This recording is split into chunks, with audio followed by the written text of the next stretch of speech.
Assalamualaikum warahmatullahi wabarakatuh. Apa kabar teman-teman semua? Perkenalkan, kami dari kelompok 3 kelas R4D Prodi Matematika yang beranggotakan Yusdar Kori M. Sinaga, Wanda Panggabean, Maisyatul Mubarokah, Atika Wiwit Wulandari ingin mempresentasikan materi tentang kesetimbangan kimia. A. Konsep kesetimbangan. Kesetimbangan kimia adalah suatu keadaan di mana kecepatan dapat berlangsung dari kiri ke kanan dan dari kanan ke kiri, di mana kecepatan ke kanan sama dengan kecepatan ke kiri dan terjadi pada suhu tertentu. Lambang yang digunakan pada reaksi kesetimbangan kimia adalah tanda arah panah ke kanan dan tanda arah panah ke kiri. Ciri-ciri suatu reaksi dikatakan setimbang yaitu yang pertama adalah laju maju atau laju pembentukan suatu produk sama dengan laju balik atau laju pembentukan kembali zat reaktan. Yang kedua terjadi pada ruang tertutup, dan yang ketiga reaksinya itu reversible, yang artinya reaksinya itu terjadi secara bolak-balik. Dan yang keempat, secara makroskopis zat-zat yang ada dalam reaksi tidak mengalami perubahan konsentrasi, dan yang kelima bersifat dinamis. Berikut ini grafik konsentrasi terhadap waktu pada reaksi N2O4 gas yang terurai menjadi 2NO2 gas. Dapat kita lihat pada grafik A, laju penguraian N2O4 sama dengan besar laju penguraian NO2, yang artinya di sini konsentrasi N2O4 sama dengan konsentrasi NO2 pada keadaan setimbang. Dan pada grafik B dapat kita lihat bahwa pada keadaan setimbang konsentrasi N2O4 lebih kecil dari konsentrasi NO2. Pada grafik C dapat kita lihat dalam keadaan setimbang konsentrasi N2O4 lebih besar daripada konsentrasi NO2. B. Tipe reaksi kimia. Reaksi satu arah atau irreversible ini memiliki ciri-ciri. Yang pertama adalah reaksi ditulis dengan satu arah anak panah yang menunjuk ke arah kanan, dan yang kedua reaksi berlangsung tuntas atau tidak dapat balik, dan yang ketiga reaksi akan berhenti jika salah satu atau semua reaktan itu habis, dan yang keempat zat hasil reaksi tidak dapat dikembalikan lagi seperti zat pada awalnya. Nah, di sini saya memiliki contoh gas metana yang direaksikan dengan oksigen sehingga membentuk karbon dioksida dan uap air, yaitu CH4 gas plus O2 gas bereaksi membentuk CO2 gas plus H2O liquid. Selanjutnya, tipe reaksi kimia yang kedua yaitu reversible. Reversible atau biasa disebut dengan reaksi bolak-balik memiliki ciri-ciri. Yang pertama adalah reaksi ditulis dengan dua anak panah yang berlawanan arah, yaitu anak panah menunjuk ke kanan dan menunjuk ke kiri. Yang kedua, reaksi berlangsung dari dua arah, yaitu dari zat reaktan dan produk, sehingga bisa dikatakan dengan dapat balik. Yang ketiga yaitu reaksi ke kanan disebut dengan reaksi maju dan reaksi ke kiri disebut dengan reaksi balik. Di sini saya memiliki contoh Fe2O3 solid ditambah dengan 3CO gas bereaksi menjadi 2Fe solid ditambah 3CO2 gas. Baik, kita akan melanjut mengenai jenis-jenis kesetimbangan kimia. Jenis-jenis kesetimbangan kimia itu terdiri dari dua jenis. Yang pertama adalah kesetimbangan homogen. Kesetimbangan kimia yang terdiri dari satu macam fasa saja. Contohnya, N2 gas ditambah 3H2 gas setimbang dengan 2NH3 gas. Untuk yang kedua adalah kesetimbangan heterogen. Kesetimbangan kimia yang terdiri dari beberapa fase zat. Contohnya, Fe2O3 solid ditambah 3CO gas setimbang dengan 2Fe solid ditambah 3CO2 gas. Oke, untuk macam-macam fasa terdiri dari 4 jenis. Yang pertama adalah padat atau solid, yang kedua cairan atau liquid, yang ketiga gas, yang keempat larutan. Baik, kita akan melanjut mengenai tetapan kesetimbangan kimia. Tetapan kesetimbangan kimia merupakan angka yang menunjukkan perbandingan secara kuantitatif antara produk dan reaktan. Secara umum, kesetimbangan dapat dituliskan sebagai berikut. A ditambah B setimbang dengan C ditambah D. Ketetapan kesetimbangan kimia dapat dinyatakan dalam KC dan KP. Dari gambaran reaksi di atas, kita dapat ketahui harga KC dan KP-nya. Baik, dapat kita baca itu KC, C pangkat C kecil, D pangkat D kecil, per A pangkat A kecil, B pangkat B kecil, di mana C kecilnya itu merupakan koefisien dari kesetimbangan antara produk dan reaktannya. Jadi koefisiennya dijadikan pangkat.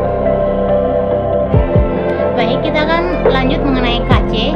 KC atau tetapan kesetimbangan konsentrasi molar merupakan perbandingan hasil kali molaritas reaktan dengan hasil kali molaritas produk yang masing-masing dipangkatkan koefisiennya. Pada KC hanya berlaku untuk zat-zat dengan fasa gas dan larutan. Contohnya, 2SO2 gas ditambah O2 gas setimbang dengan 2SO3 gas. Maka KC sama dengan SO3 pangkat 2 dibagi SO2 dikali O2. Tadi SO2 nya pangkat 2 ya. Baik, kita kembali ke contoh yang kedua, yaitu AgNO3 larutan ditambah NaCl larutan setimbang dengan AgCl solid ditambah NaNO3 larutan. Maka KC-nya NaNO3 dibagi AgNO3 dikali NaCl. Selanjutnya, contoh soal menentukan suatu nilai KC. Dalam ruang tertutup, bervolume 1 liter dimasukkan 64 gram gas SO2 dan 32 gram gas O2.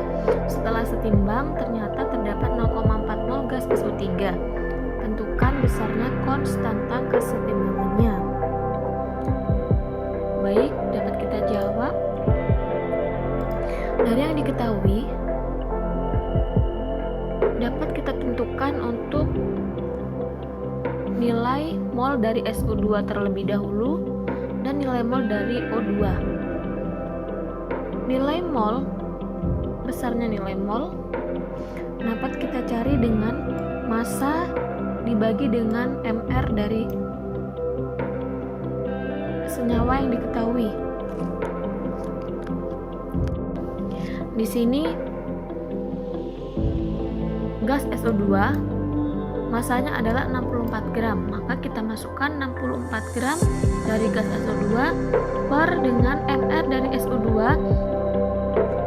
adalah 64, yaitu 64 gram per mol. Maka 64 gram per 64 gram per mol menghasilkan 1 mol untuk NSO2-nya. Kemudian untuk NO2-nya, yaitu besar massa yang diketahui adalah 32 gram, maka kita masukkan 32 gram per dengan MR dari O2-nya, yaitu 32 gram per mol. Sehingga 32 gram per 32 gram per mol menghasilkan 1 mol. Kemudian karena nilai mol sudah diketahui, maka kita bisa menuliskan persamaan reaksi, menghitung mula-mula, terurai, dan setimbangnya.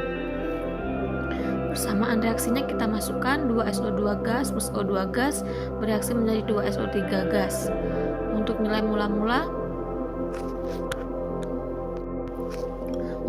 mula-mula dari SO2 yang diketahui tadi, yang telah kita hitung adalah 1 mol.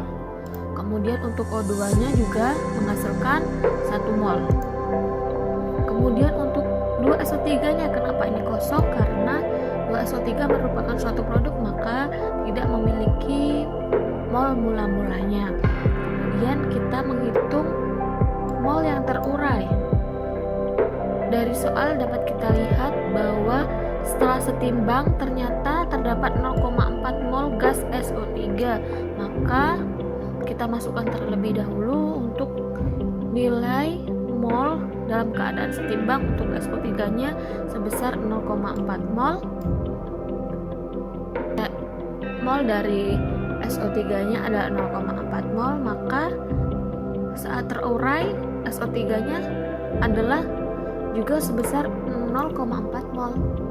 Dan dari sini dapat kita menentukan gas dari SO2 dan O2 pada saat terurai dengan cara Koefisien dari zat yang akan kita cari nilainya yaitu yang pertama kita akan mencari nilai terurai dari SO2-nya yaitu 2 per koefisien dari gas yang diketahui yaitu SO3-nya yaitu adalah 2. Maka 2 per 2 dikalikan dengan mol yang diketahui yaitu mol SO3-nya, mol yang diketahui dari SO3 yaitu 0,4 mol 4.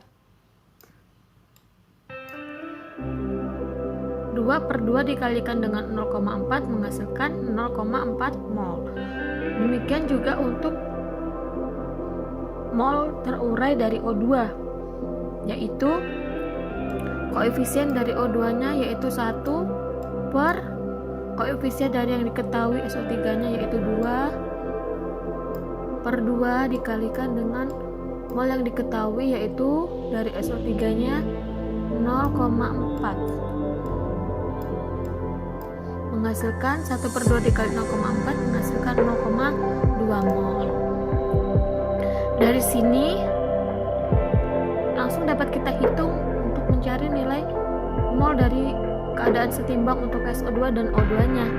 Nilai mol mula-mula dari SO2 1 mol dikurangkan dengan 0,4 mol pada saat terurai menjadi 0,6 mol.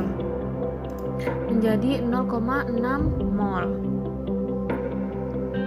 Kemudian untuk O2-nya 1 mol dikurangkan dengan 0,2 mol pada saat terurai, maka menghasilkan 0,8 mol.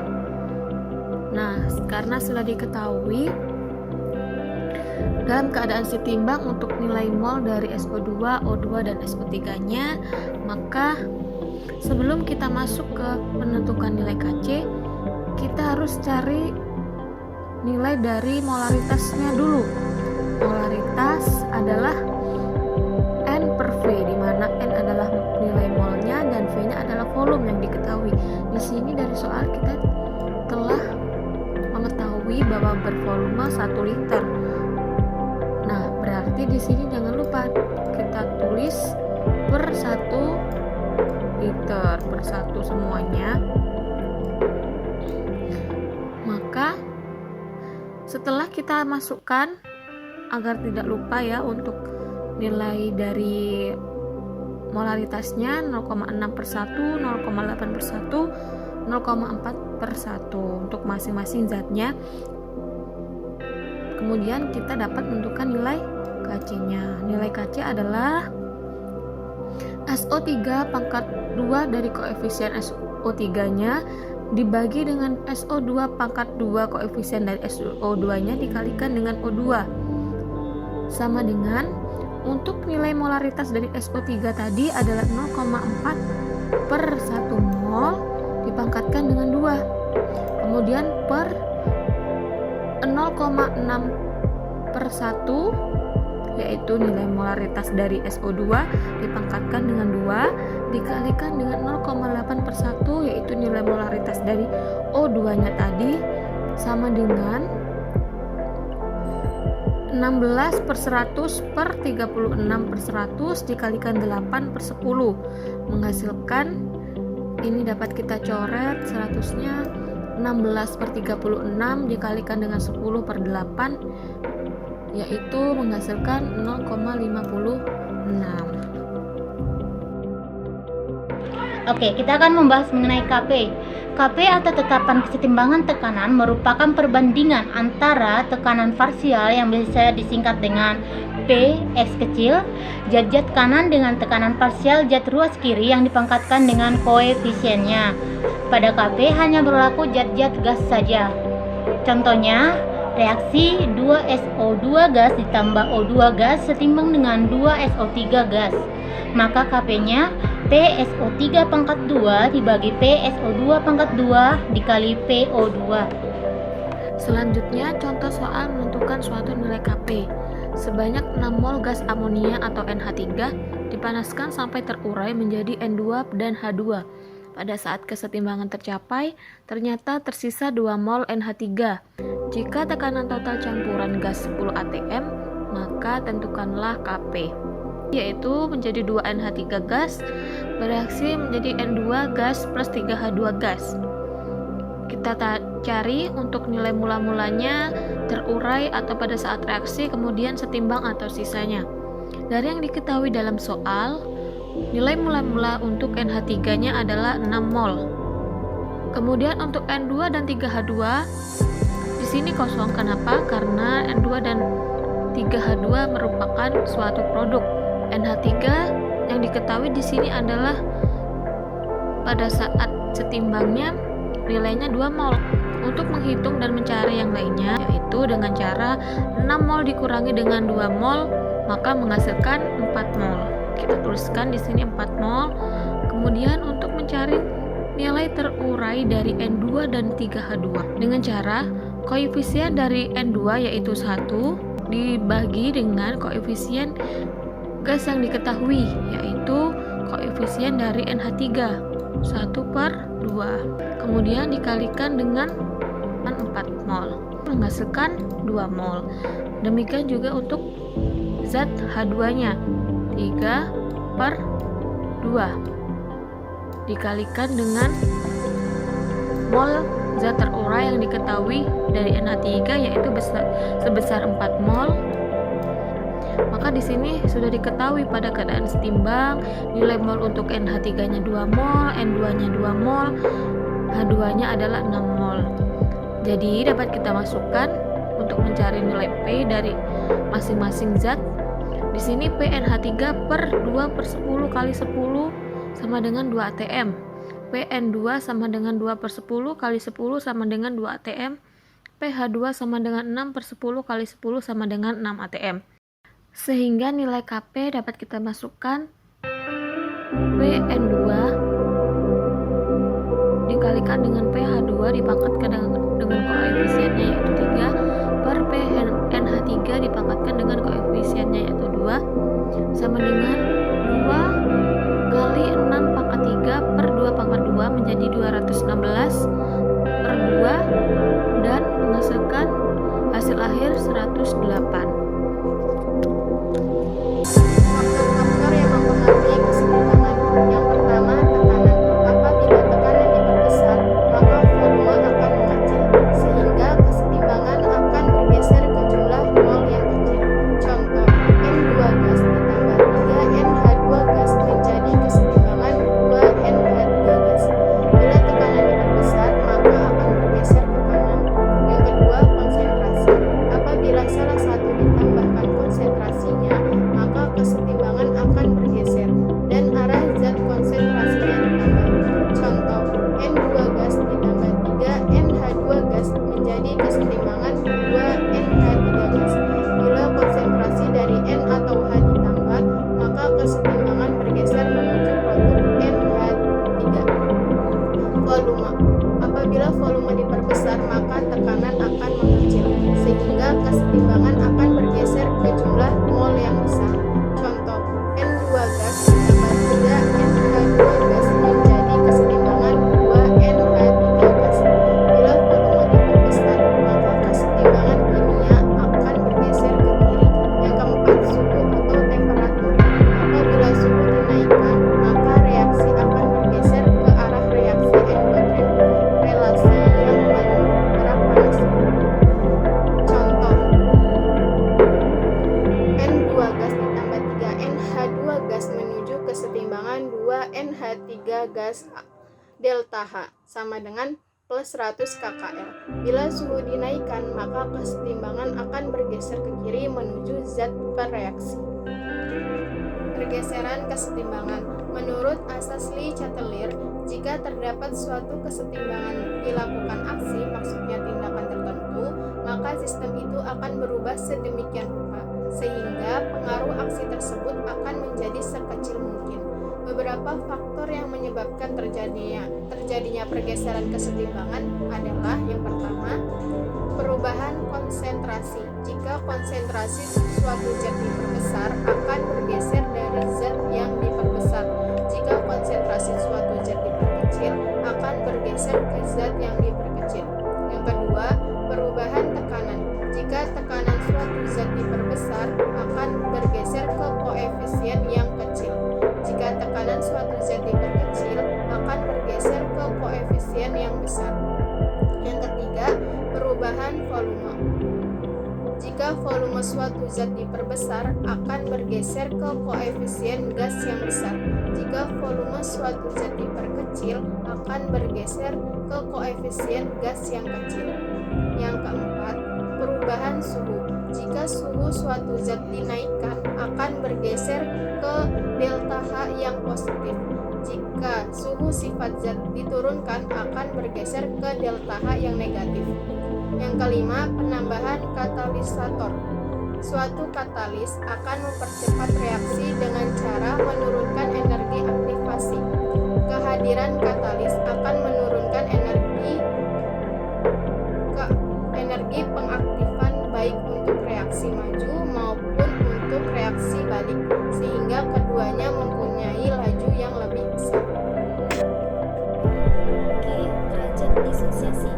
Disosiasi adalah penguraian suatu zat menjadi zat lain yang lebih sederhana. Derajat disosiasi disimbolkan dengan alfa.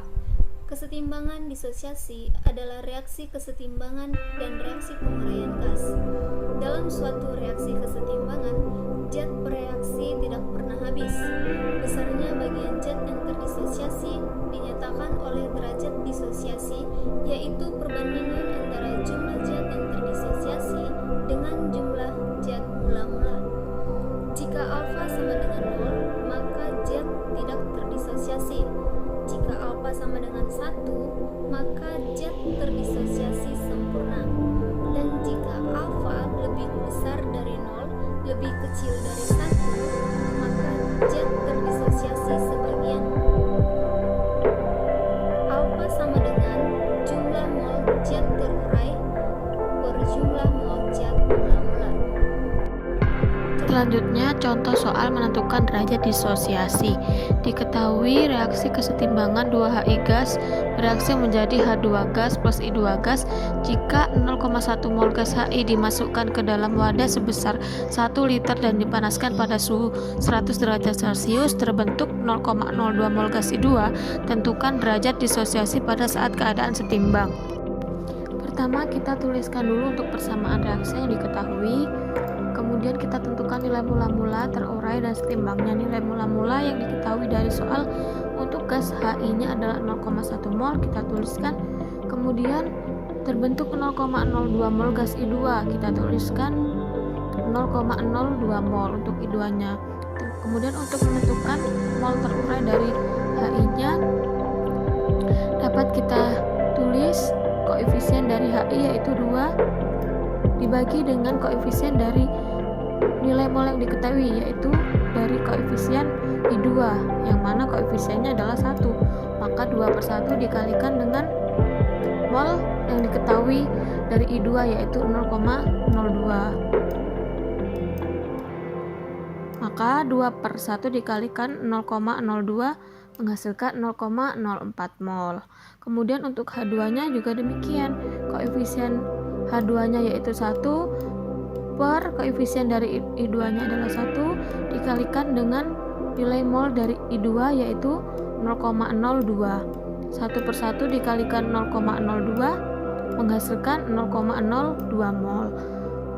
Kemudian untuk menentukan nilai mol saat setimbang, nilai mula-mulanya yaitu HI-nya adalah 0,1 mol dikurangi dengan nilai mol saat terurai yaitu 0,04 mol, maka menghasilkan 0,06 mol.